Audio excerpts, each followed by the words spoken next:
Guys, I'm in Şanlıurfa. Good morning from Şanlıurfa. Today we started our tour with a spice shop, and in this spice shop they just gave us this special coffee.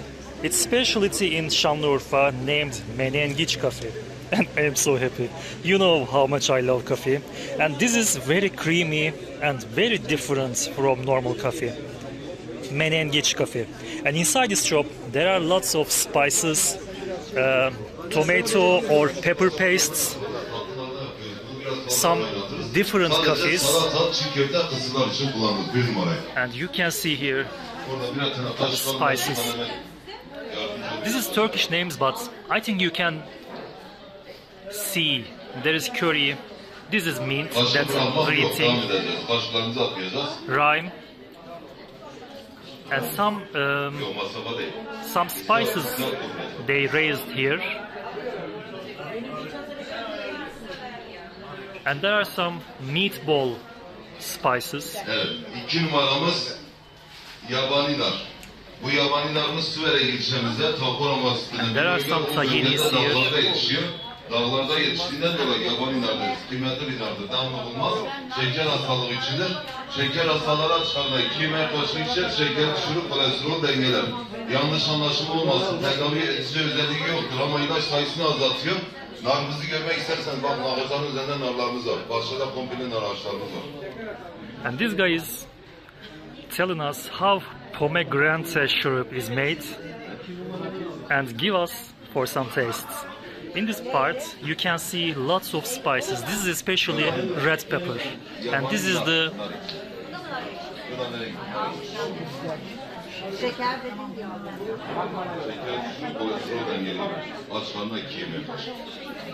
the different spice of red spice. And here tomato and pepper paste. As a coffee lover, this part is my favorite part. You can see there are 2 different coffees here. One of them is Menengiç coffee and one of them is Dibek coffee. These are, with coffee, there are lots of spices, herbs and spices and cream. But there is a bad boy here. This is called Murra coffee. And this coffee prepared for 8 hours boiling. And this is very strong taste. Not for everyone, very strong. It's generally used for after foods digesting better.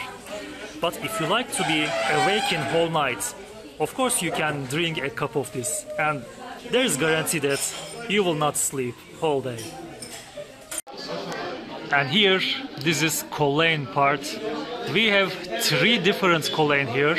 One of them is black rose, which is growing here, only here in Halfeti, Şanlıurfa. There is pepper Kolein, and this is pistachio Kolein.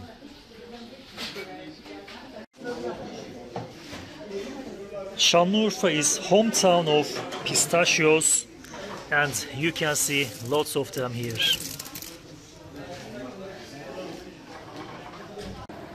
My friends, this place is called Lake with Fish, and this is the most popular place in Şanlıurfa.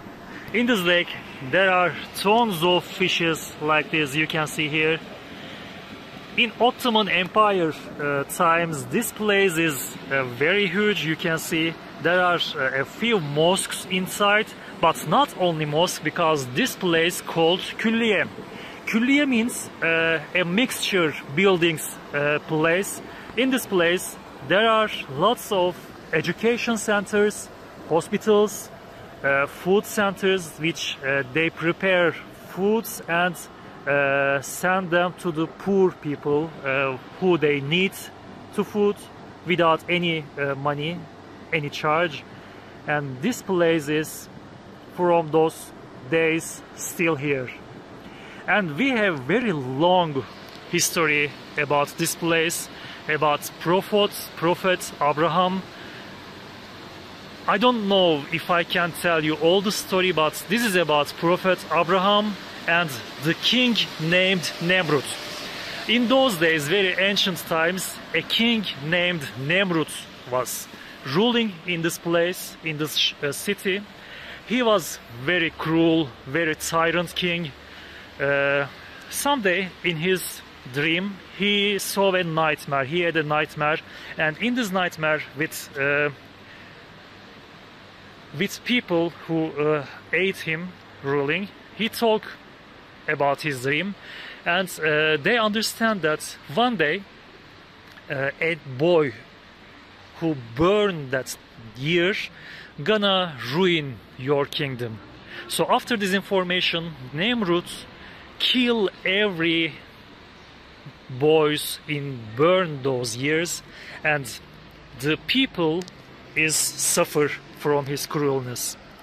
And after that, even all of these cruel predictions, those knowing people, those informative peoples declare that even all of these killing, that's terrifying things, the prophecy is still going on.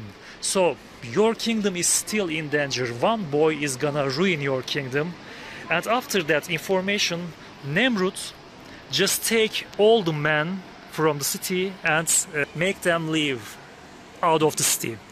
But only one people, the most trusted people, his helpers, just stay in the city to help him. This is a long story, but I will make it short. His most trusted person just make love with his wife, and there is a boy burned after this day.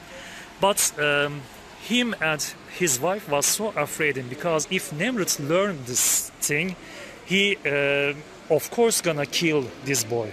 So they hide this with big clothes.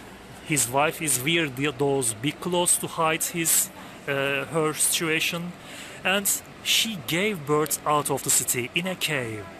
The prophet Abraham just born that way, and she always hide that boy. She was just only going that cave for feeding him. One day, when she returned to cave to feed him with her milk, she saw a deer was giving milk to this young boy. And with a miracle, only in 15 months, Prophet Abraham became 15 years old, very strong, very powerful, very handsome boy. And one day, Nemrut's soldiers just caught this boy and returned back to King Nemrut with this guy. When Nemrut saw this guy, and he saw that he is very powerful, very strong, very handsome guy, he decided that he took this guy under his family. So he called this guy as his boy. And after all those years, there are lots of stone statues there, and people were worshipping those stone statues.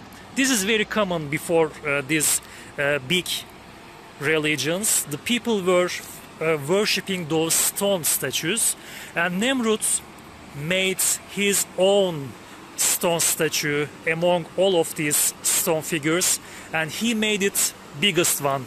His own statues was the biggest all of them, because he was thinking that he is among the gods. He was thinking himself as a god. And one day, Prophet Abraham just go there with a hammer.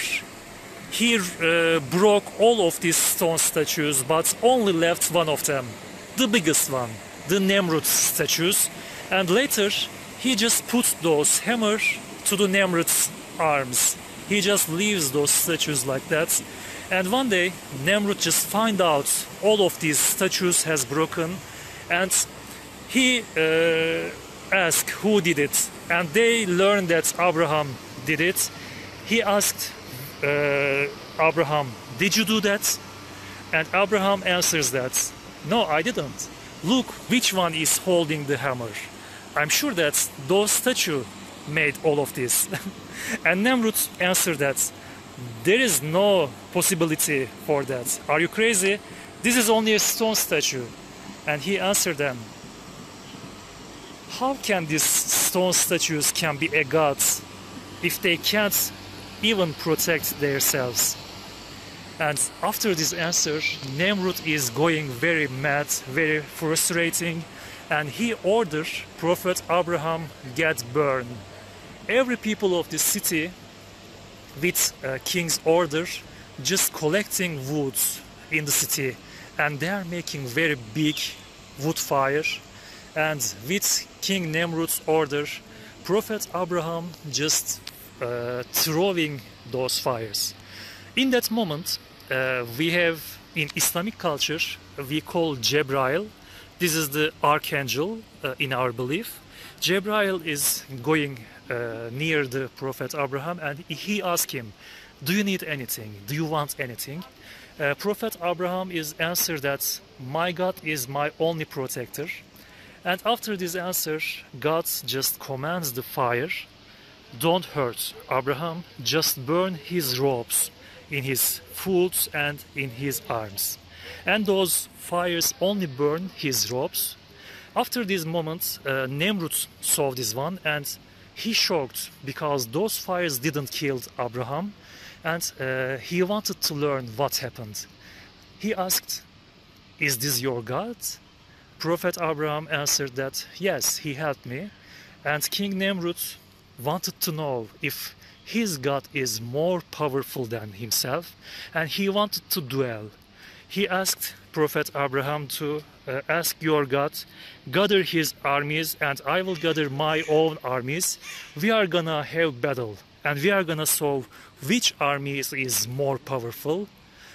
And after that, King Nemrut just collecting his armies. After he collected all of his armies, powerful armies, God sent a mosquito group, very big mosquito flies, and all of these flies is crushed those big army. And one of those mosquitoes just entered King Nemrut's ear, inside ear, and go to do his brain. And after this, King Nemrut go crazy, go mad because of this pain and uncomfortable feeling. After those moments, he ordered a big hammer, and he ordered his assistants to hit his head because he can't take off this uncomfortable feeling and pain because of those mosquitoes. But day by day, those hammers' power can't help him to feel ease.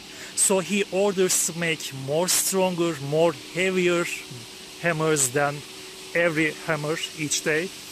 And after one day, because of those powerful hammers, his head has burst and he died like that.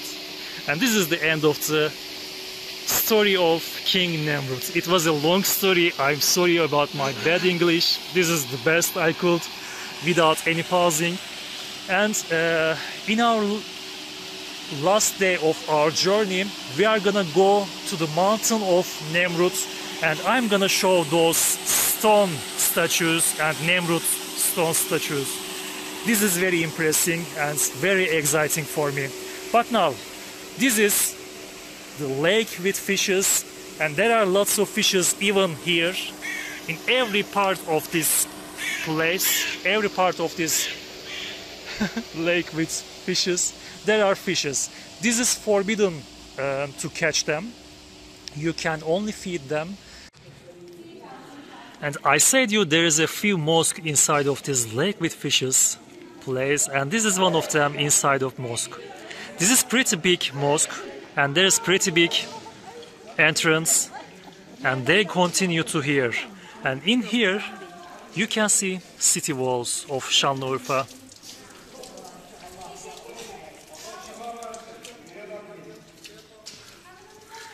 Let's go inside here.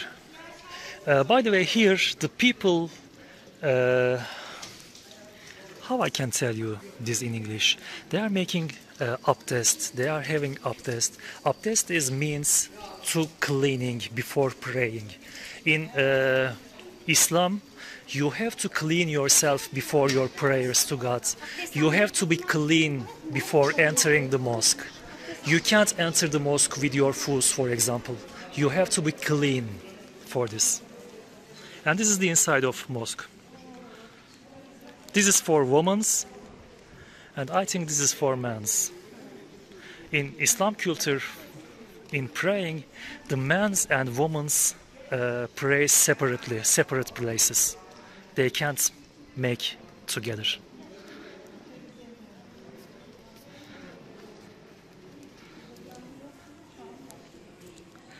And it's still not ended. It still continues, and I'm curious also. This is my first time here, and I am oh, there is lots of birds here. Look at the pigeons. Whew, they are feeding them. Okay, let's see them. Those crazy pigeons.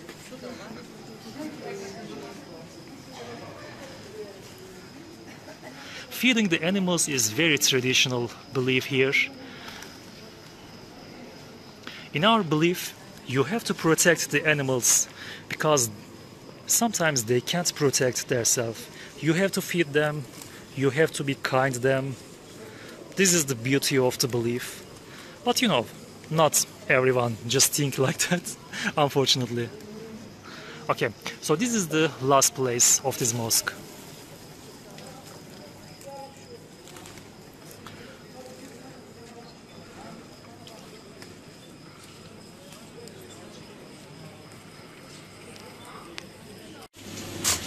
I told you that Prophet Abraham has burned in a cave, and this is that cave that he burned.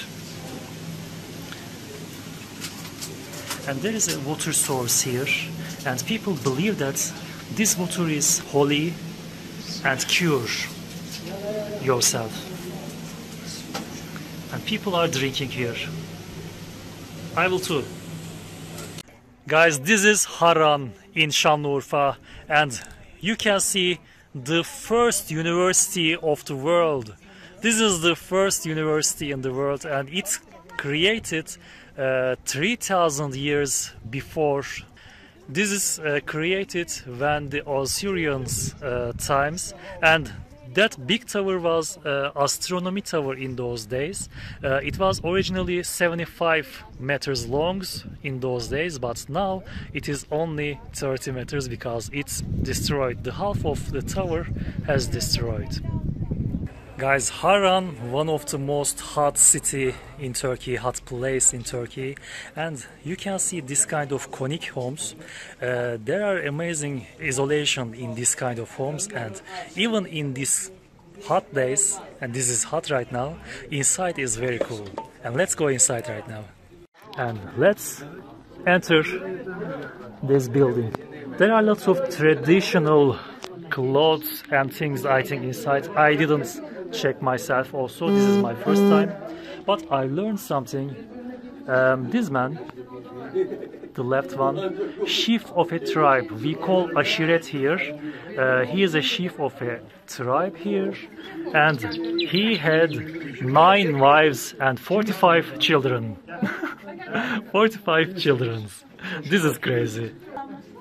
Let's check what we have inside. And yes, like I told you before, inside of the building is very cool. This is the specialty of this kind of buildings. In this hot days, it is calm, and in the winter days, it's become more warm. This is the specialty of this isolation. And you can see wall carpets here. With cute and beautiful designs. Those kind of wall carpets are very common in this kind of traditional houses, old houses. And this is the upside of those conic homes. You can see it inside. You have to feel the temperature differences inside the house. This is really surprising. Outside was and now we are in the outside is very hot, but inside is very cool. And now we are in a restaurant. In Turkey there are 2 famous kebab type. One of them is Adana and one of them is Urfa. Both of them is same, but Adana is more spicy than Urfa. So if you like spicy, you can order Adana. If you don't like hot and spicy, you can order Urfa kebab. And this is the essentials. This is the salads they are given free. And beside of the Adana or Urfa kebab, there is another choice of liver kebab. These pieces are liver. My friends, I have two reasons to join this travel, and one of them is this place. This place is called Göbekli Tepe, and this is the most freaking thing of history and science world. This is the map of this area. You can see this is Şanlıurfa. We visit Şanlıurfa today, and now we are in Göbekli Tepe, and this is the explanation here. This explanation board is a little old, but I'm sure you can read all of this. As always, you can stop the video and read all of this information. I want to explain this Göbekli Tepe meaning. Göbek meaning fat belly in Turkish. Göbekli Tepe is actually fat belly hill. Look at this hill. I think this is the reason why people call this place Göbekli Tepe, fat belly hill. And inside we are gonna watch, we are gonna see, we are gonna visit the craziness. Because even in the first time I hear the story of this place, I'm freaked out. I always, when I think this place, it's always freaking me, because this place just ruined all the history knowledge we knew before. We were knowing that the oldest human historical architecture was Egyptian pyramids, but this place, my friends, older than pyramids, 7,500 years before. And archaeologists and historians believe that this place is built for temple, for praying. But we don't know why. After that period, the people were lived in and prayed here. After a while, they buried this place. They didn't want this place to be discovered. One day, a local farmer here, when a shepherd actually, he was visiting this place with his animals, he just found a stone in this place. And he brought this stone to archaeological museum in the city. And when they searched this stone, they shocked. They shocked when they learned the age of this stone. And after that search, the studies of the archaeological studies just started here, and the date was 1995.